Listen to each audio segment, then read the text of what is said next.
I'm going to turn it over to Patricia Wilton-Aden, President and CEO of the Greater Philadelphia Cultural Alliance, to kick us off this morning. Thank you, Kristen, and welcome everyone. Thank you so much for joining us here today for the preview of our focus group data, as well as an update on our ongoing COVID-19 research.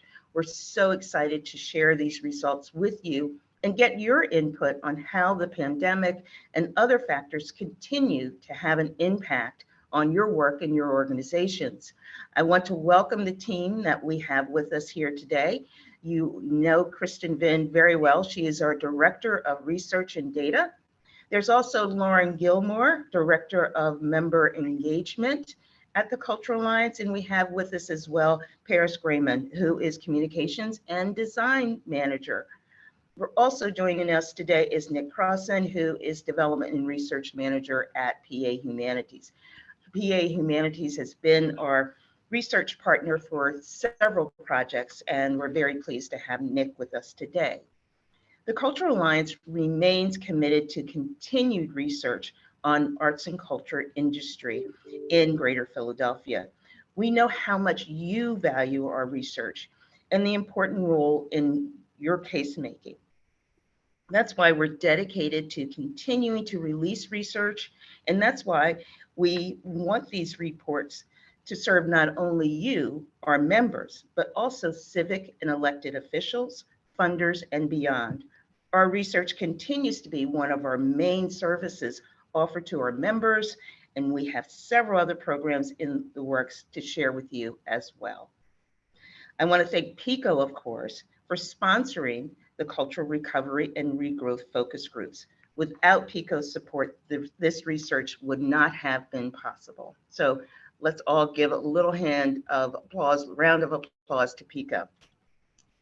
Today, we'll cover some results from our Cultural Recovery and Regrowth survey. This was completed in 2022. We'll also share the preliminary results of our focus groups that we held in the fall of 2022. We'll then answer some of your questions in a Q&A session. As we go through today's program, please put questions in the chat for us to gather the information, and then we'll answer them at the end of the presentation. Lauren will be gathering them as we go on so that we can answer as many questions as we can during the Q&A. Finally, we're going to wrap up by sharing upcoming program events, including how you can participate in our upcoming research and other programs offered as well. Throughout today's presentation, we'll also have some polls and other opportunities for you to share your own reflections on the topics. This is the interactive part of the day.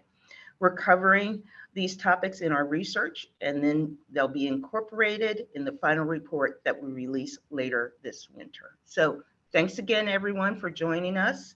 I'm going to turn it over to Kristen. Thanks, Patty. Thanks, Paris. First, I'd like to take everyone through a brief presentation of the results from our Cultural Recovery and Regrowth survey. I want to say thank you to all of you who participated in this and every one of our COVID-19 research surveys we've done so far. This survey was done across the Commonwealth of Pennsylvania in partnership with our research partner, PA Humanities. Like Patty said, without them, this research wouldn't be possible. I also want to thank several other organizations, including the Pennsylvania Council on the Arts, PA Museums, and the Pennsylvania Historical and Museum Commission, who all helped distribute the survey to arts and culture organizations across the state. This research, like the 3 COVID-19 impact surveys the Cultural Alliance completed before it, explored COVID-19's impact on the cultural sector, as well as how organizations are supporting recovery and regrowth.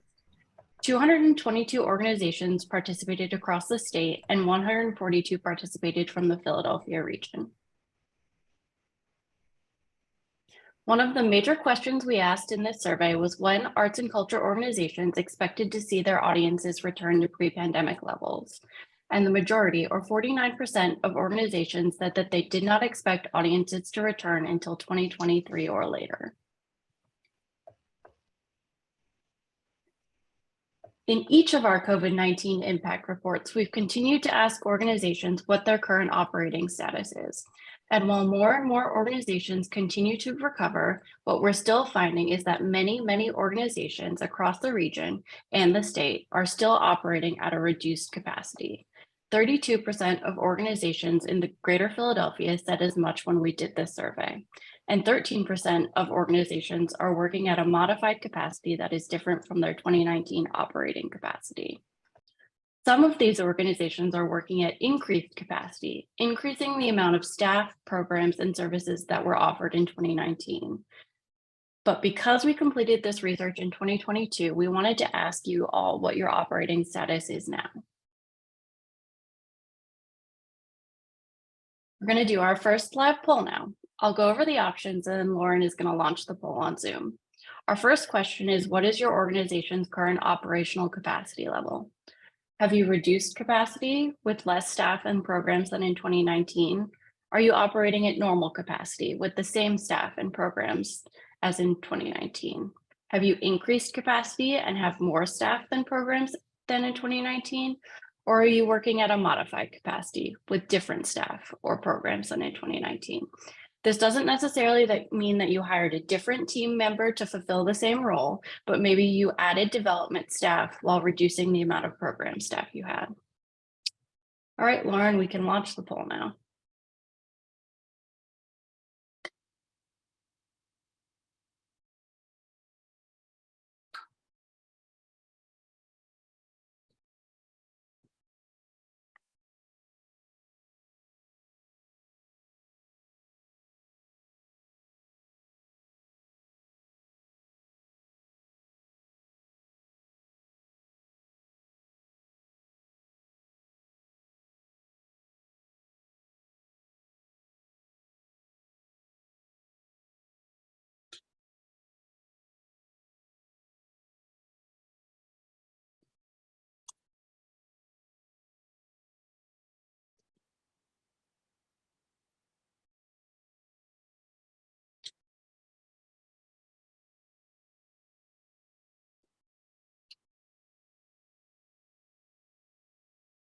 All right, Lauren, do you want to share out the results of the poll?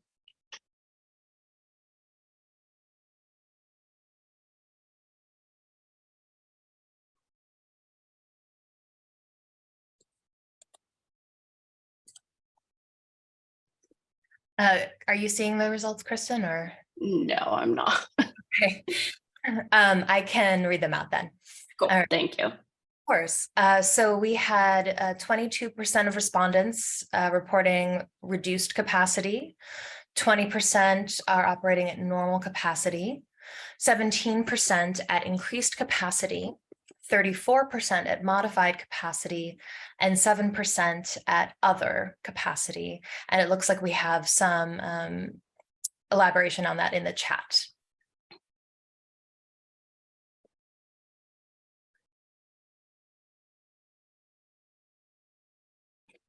All right, thank you, everybody. And I see some people who are operating at increased capacity until 2023, same programming, but decreased staff and decreased budget. Thanks, everyone. Paris, let's move on to the next slide. All right, despite many of the challenges still facing our sector, we did find that many participants are continuing to uplift their communities. 87% of participants have partnerships with community organizations. 56% of participants partnered with a K-12 school.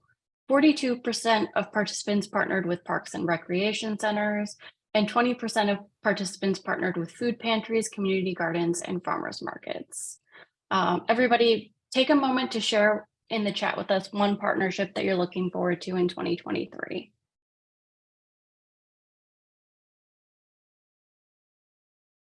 All right, Paris, can you go to the next slide?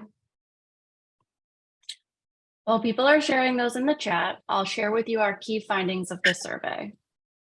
Together, our partner organizations learned that the arts and culture sector continues to be affected by the pandemic, especially in revenue and attendance. Our sector has creatively adapted, finding new ways to engage audiences and keep people connected, but the sector is not expecting normalcy until at least 2023. But our sector is embedded in our social fabric and sustains vital services and relationships, but we need additional funding to recover. Lauren, what are some of the partnerships that we're seeing in the chat? We have increased partnerships with public schools, a lot of public school programs, after school programs, Widener Memorial School, Friends of Hawthorne Park to bring music the summer to their park. Let's see, with community organizations in Huntington Park in Northwest Philadelphia, schools and community organizations, libraries, continuing to grow partnerships with Hill School, Tri-County YWCA, Community Music School, Steel River Playhouse, community centers, and churches. So lots of things like community oriented spaces, schools, things like that, parks. Great. Thanks so much, everybody, and Lauren. All right, before we move on to the focus group findings, I wanted to share with you some preliminary work we've begun with our partners, PA Humanities, analyzing attendance numbers from organization reports from Data Arts. From 2019 to 2021, at cultural organizations in Southeastern PA, paid attendance declined 79% over the course of the pandemic years.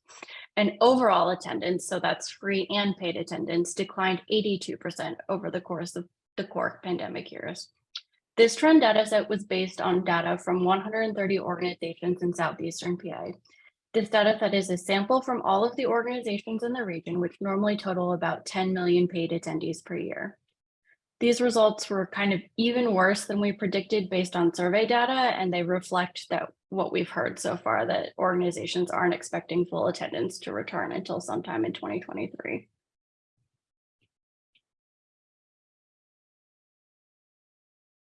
Now let's dive into the focus group data. We held these focus groups in September and October 2022. Keep in mind that these are early results, and the feedback we hear from you and others will continue to shape the final report we release later this winter. We held focus groups on 3 distinct topics: partnerships, fundraising, and BIPOC serving or BIPOC-led organizations. There were 18 total participants across the focus groups, and we're keeping the participants anonymous. However, they come from a mix of organization size, discipline, and location. Keep in mind that many of the questions across the focus groups were the same, but there were topic-specific questions as well.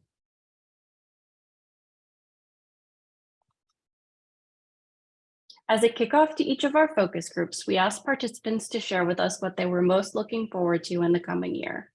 Many of them were looking forward to re-engaging their community, the returning of audiences and participants, and getting out of pandemic limbo. So I want you all to share with me in the chat what you're looking forward to in the next year in the arts and culture community.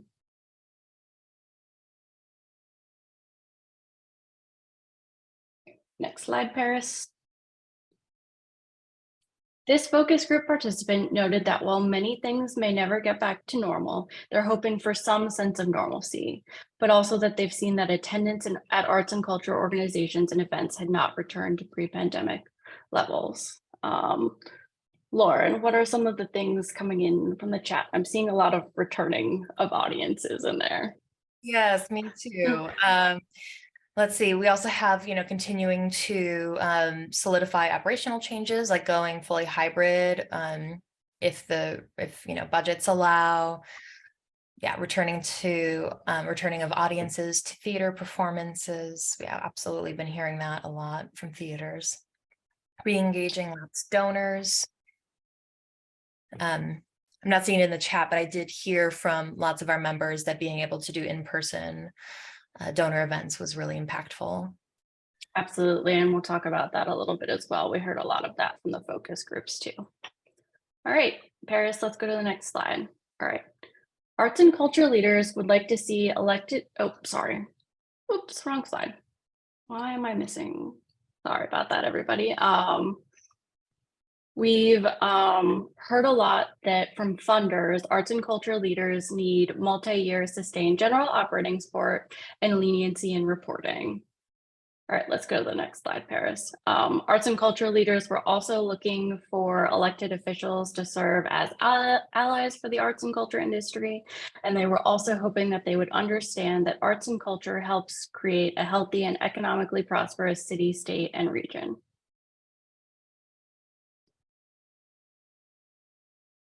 One of the most powerful things the Culture Alliance team heard was that Philadelphia and Pennsylvania need to be put on equal footing with neighboring states in terms of funding.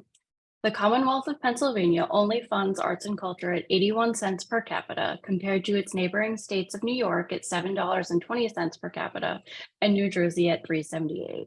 While the Commonwealth recently awarded $15 million in relief funding, that's not nearly enough to fund the entire state and is one-time funding. What our region and state needs is dedicated increased funding for arts and culture. In our last COVID-19 impact report, organizations feared that as relief funding was waning, they'd be facing unprecedented financial challenges like they had never seen before. And financial issues continue to be a huge concern for organizations. Participants noted that funding and contribution issues were happening across the board, with donations from individual donors, grants from foundations, and earned revenue. We'll dive into some of these fundraising issues a bit more in a moment. Many organizations noted that they were having issues with staff retention and staff burnout, and many of them had issues engaging their boards, especially with fundraising.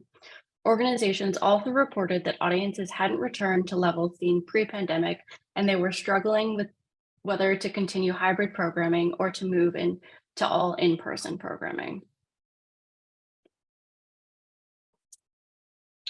So with that, we're going to go on to our next poll, and I want to hear from you what your organization's biggest challenge is today, whether it's individual donations or support from foundations, still engaging audiences and earned revenue, staff burnout and capacity, board engagement, or something else, which you can throw in the chat and we'll read out. Lauren, go ahead and bring up that poll now.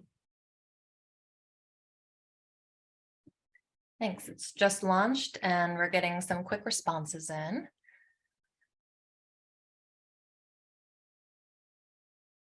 Looks like we're about halfway done gathering responses. We'll give folks another couple moments here to add their input.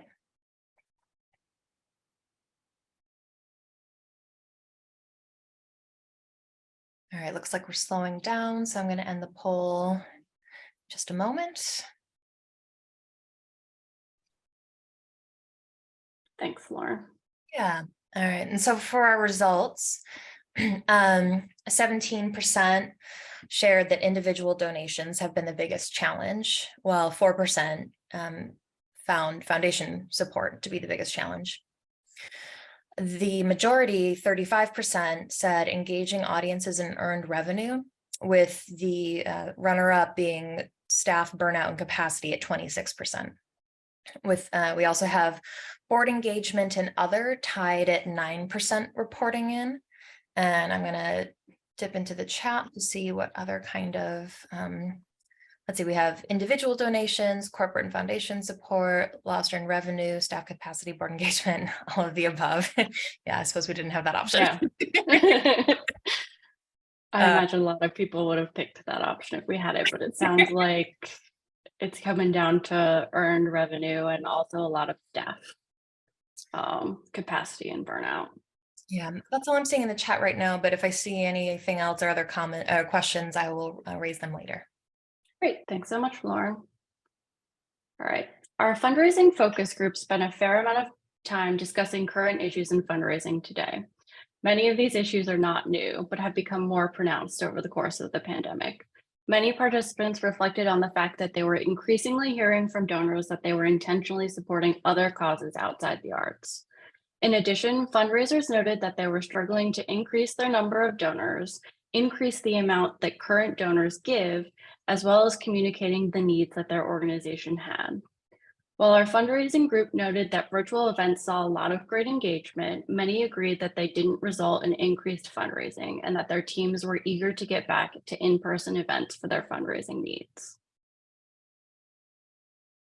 So what will move the needle in better fundraising for the sector? Capacity building, board support, and earned revenue were all discussed, but also the idea of marketing the sector came up. The need for donors to understand the general impact arts and culture has as a whole, so that organizations can make the individual case for their organizations.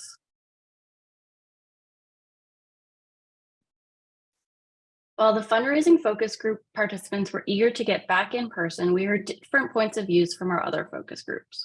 While they agreed that many of them were returning to in-person events, many continued to host virtual programming as well. Hybrid events were thought of to be the most difficult to host, and many organizations noted they were struggling with whether to continue them. They're expensive, and many arts and culture organizations still need training and equipment on best practices for digital events. However, they also discussed how hybrid events allowed for accessible experiences for those who cannot attend in person. So we want to hear from you now. What type of events are you hosting this winter? Are you hosting mostly in person, mostly virtual, mostly hybrid events that offer both an in-person and a virtual component, or a mix of both? Or if you're not hosting events, let us know that too. Thanks, Kristen. I went ahead and launched the poll. Again, seeing some quick responses. We're 60% in already, so just another moment or two.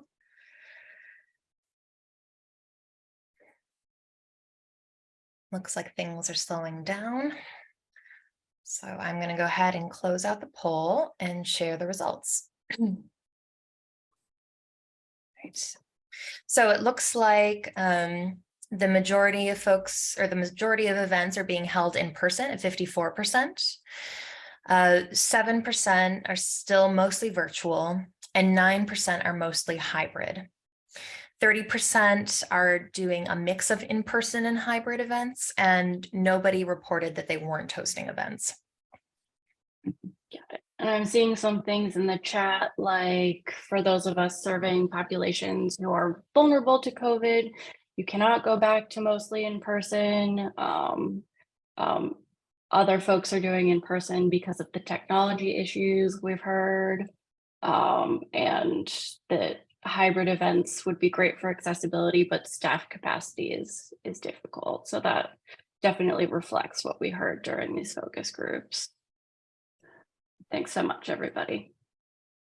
All right, now we're going to talk about partnerships. All of our partnership focus group participants have been a part of many successful partnerships.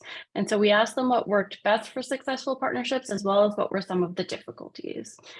And they had some very clear answers. In order to have successful partnerships, organizations should have the staff and board capacity for engaging in partnerships, have clear criteria and communication both internally and with partners, and plan partnerships strategically. There was a lot of discussion around how some of the participants had engaged in spontaneous partnerships, but that often led to staff burnout. So they noted they were going to take more time to plan and think strategically, as well as develop deep, meaningful partnerships. Most of the time when arts and culture organizations talk about partnerships, we're talking about programmatic partnerships. At least for me, this participant's quote about how we need to collaborate more on sharing resources rather than duplicating efforts stood out. This is a topic I'd like to explore more, and I'd love to hear from you in the chat if you're engaging in non-programmatic partnerships and sharing resources such as staff, software, space. Let me know.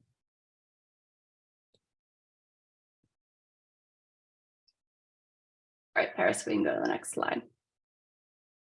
In our focus group that brought together BIPOC and Alana serving organizations, we discussed several issues facing their organizations today, from funding, supporting youth, and the needs of artists, staff, and contractors.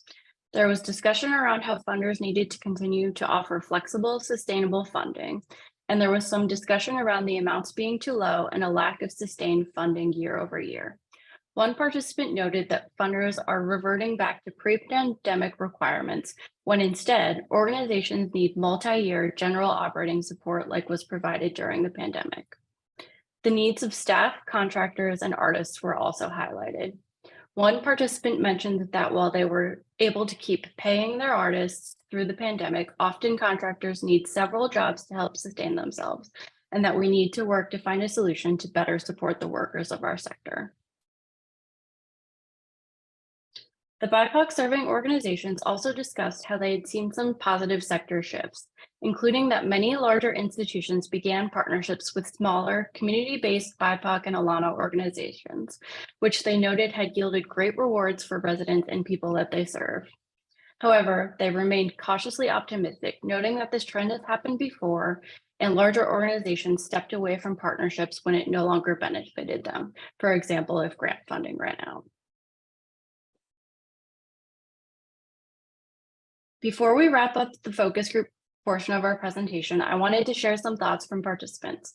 One of the key things they gained from the sessions was that it was great to connect with their peers and share challenges, goals, etc., regardless of the size of their organizations, and they wished there were more opportunities to do so. And so with that, I want to share with you our preliminary takeaways from the focus groups. The Culture Alliance should continue to work towards ways to connect organizations and arts and culture industry workers. We'll share out some of the ways we're working to do this over the next few months later. Financial issues, individual donors, staff burnout and capacity, and board engagement remain key issues for arts and culture organizations. The sector should explore partnerships that are deep and meaningful, focusing on the needs of small, BIPOC, Alana, and community-based organizations. Funders should provide unrestricted multi-year grants, and dedicated, sustained government funding is needed. Before we get to upcoming Culture Alliance programs and the ways we're working to serve the cultural industry, we'll take a moment for a Q&A session now. All right, Lauren, let's pull up questions we have so far and continue to throw questions in the chat that you have for us. Yeah, absolutely. I'll keep an eye out. I have had a few come in already. So one we had is towards the beginning, it was one we were talking about capacity, but I think it probably applies to more than just that. Is this data for theater specifically? If not, can you provide theater specific data? It's not for theater specifically. Was that around the attendance data by any chance? Somebody else asked about the attendance, if it includes events, but this was, I believe, closer to question. Feel clarify in the chat if I misunderstood that. Let's see, who's that? Yep, it was not theater specific, but we have performing arts data. Definitely performing arts was affected the worst. Like they saw 86% reduction in Nick. Is that attendance or budget effects? I forget. Oh, I was answering about the attendance. Gotcha. Yep. Yeah, it was budget 2 because they were more affected by the earned income drop. They were more because of ticketing revenue was a larger percentage of their income before the pandemic. But for the 86% was specifically for attendance. Gotcha. And we have a lot of, not from this past survey, but the survey before, we did performing arts specific, and I can certainly share that with you, Pat. So that's also includes dance and stuff too, but I'll share that with you. Make a note. And then another question that came up was if the attendance stats included online attendance as well. Nope, it's just physical attendance, right, Nick? Right, yeah, we just looked at the physical attendance question. For all of these things, those sorts of the attendance numbers in particular, we're just starting to look at the hard data for that now because there's just a delay in getting enough data from enough organizations beyond the polling we did at the time. So we'll be looking at that, I think, over in the coming months. Do you think, Kristen? Yeah, spring? I think so. We'll be taking a deeper dive into that. And I think virtual attendance is just something that's started to get collected over the past year or so. So we'll, I see another question in the chat from Susan. Do we have data specific to arts, social service, intersecting orgs such as arts and community health, arts and quality of life for vulnerable communities?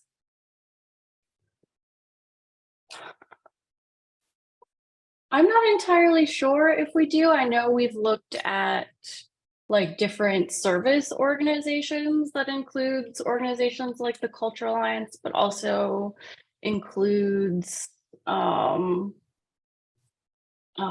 like Outreach. We do have some breakdowns of education and community arts that I can share, but that's an interesting question to look to see what's out there for that, Susan. I'll And make then, a note of that. yes, Go ahead, Lauren. having hands-on data, I also had someone ask, when will the focus group results be finalized and publicized? So I think we're going to take some of the feedback and the poll questions from today, and then hopefully in the next month or so. The results from the survey that we shared at the top of the presentation are published already, and I can share a link to that. Great. I also had someone ask in the chat to me about what our neighbor states are getting. So I'm just sharing that in the chat so everyone can kind of have it to look at. Cool. Yep. And I think we've got data on more states too. I can pull up the source for that as well. That is from the all of the what the different state agencies get. And then we also had a question about whether or not the chat from today's presentation will be shared out. I think we'll share out some of the key highlights and stuff, and I can share out the slides as well, Leslie, and we'll share out a recording as well. I'll make a note about those things.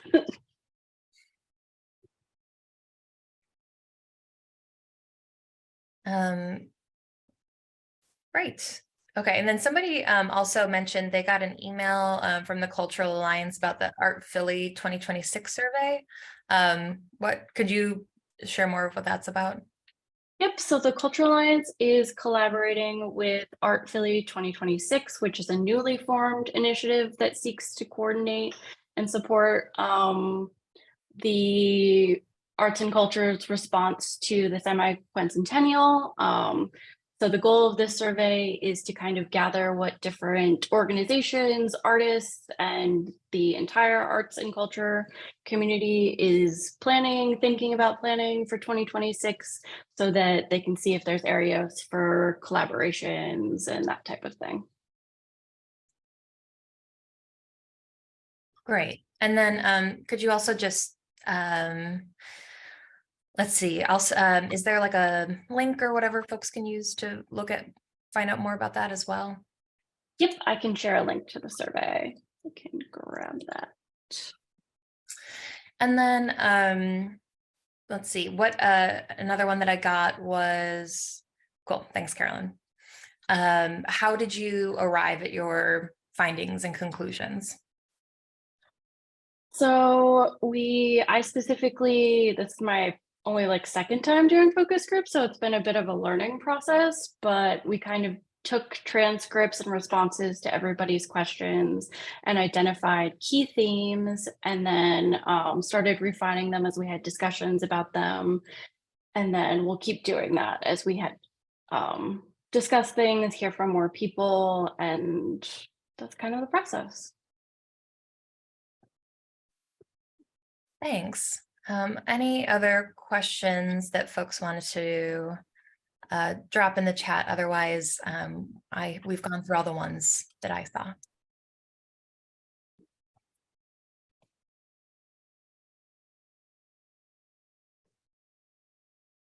All right, there'll also be another opportunity for folks to ask questions about our upcoming programs. So Lauren, I will hand it off to you to talk up some of those.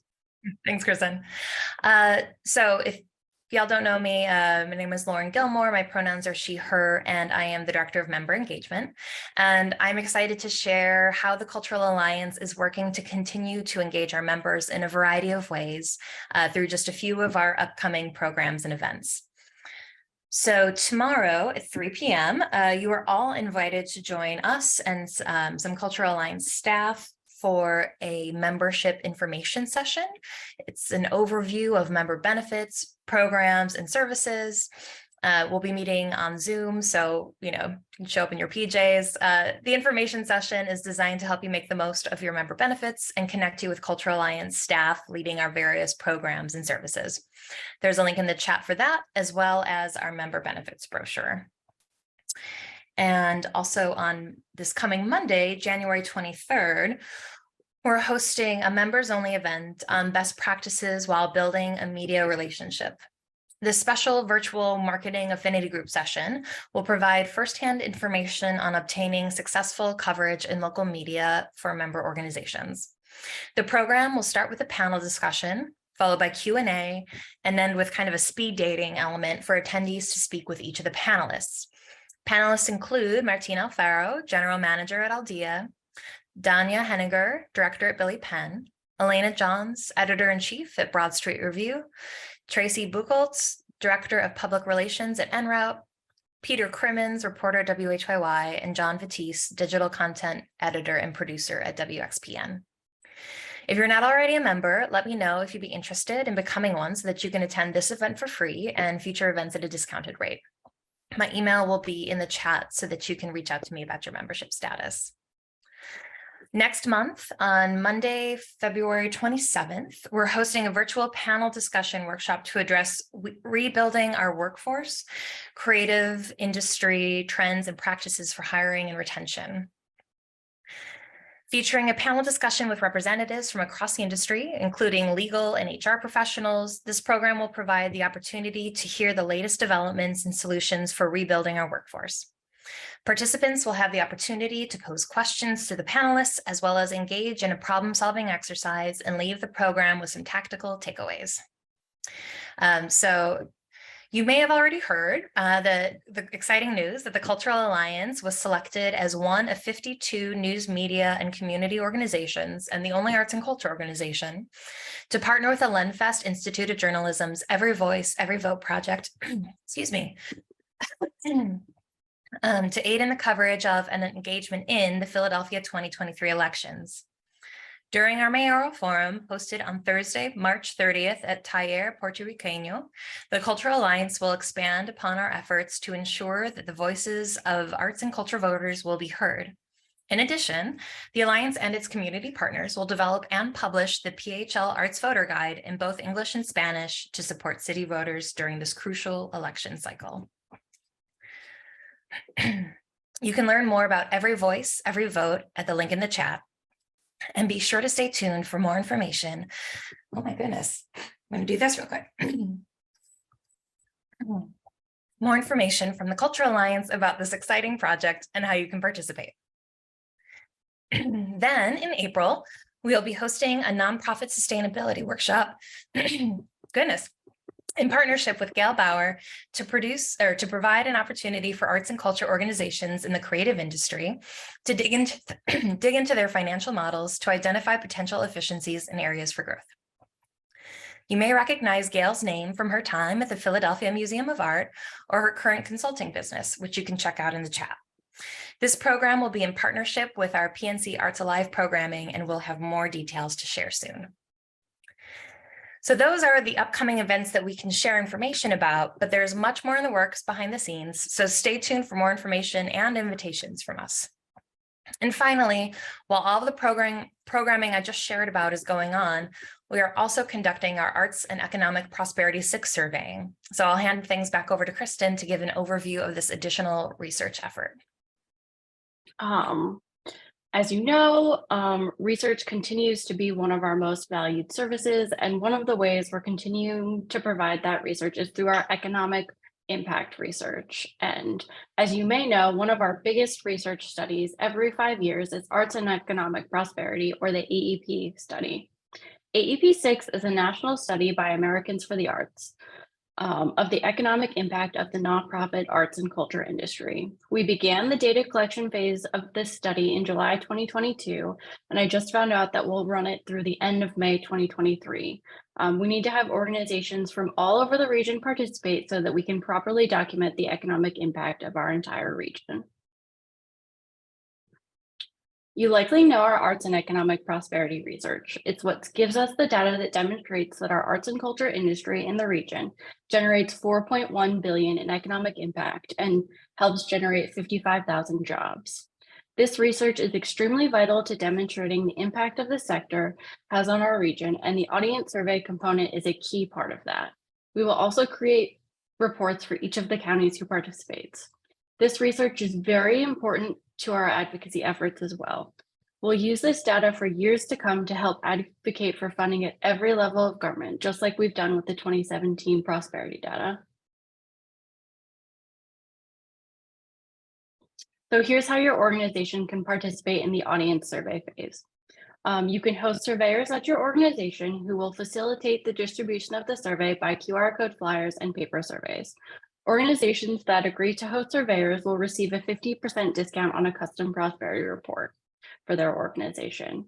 The other way you can participate is to include a QR code with the audience survey in your program books, help us distribute flyers yourselves, or even help distribute physical surveys on seats or select seats.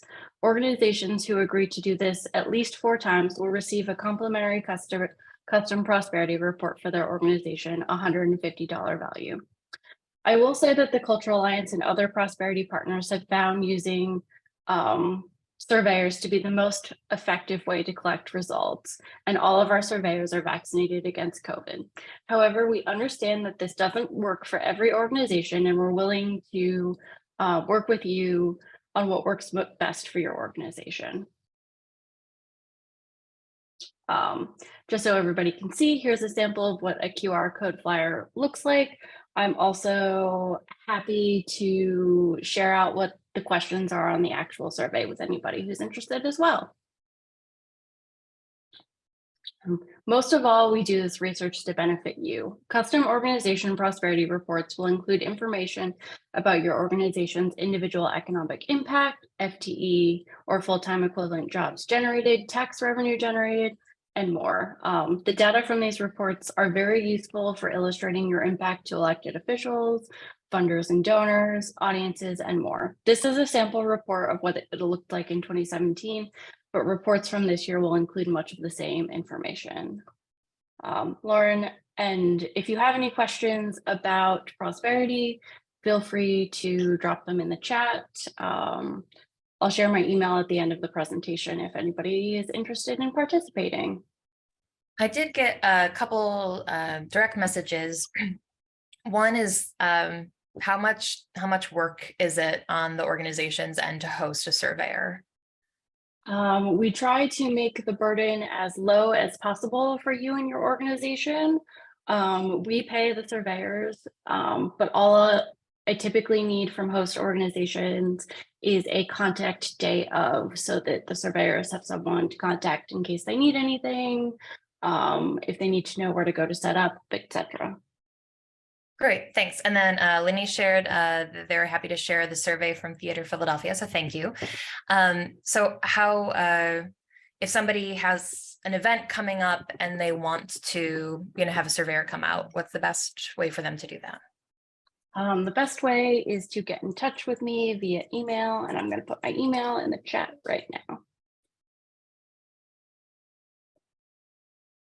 Any other questions? That's all I got.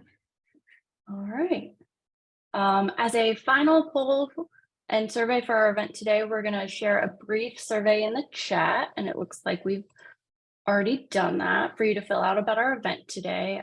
In it, you'll also be able to share with us what you'd like to see in future Cultural Alliance research. So we'll give everybody a couple minutes to complete that survey now. It's very helpful for us as we plan future research and events. So thank you very much.